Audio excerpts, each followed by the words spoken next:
আজানে মোহাম্মদ কোরআনে মোহাম্মদ গীতায়ে মোহাম্মদ বেদ পুরাণে মোহাম্মদ মোহাম্মদ নাই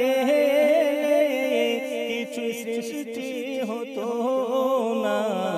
শোনো রে জামানা নবীর দিওয়ানা, শোনো রে জামানা নবীর দিওয়ানা।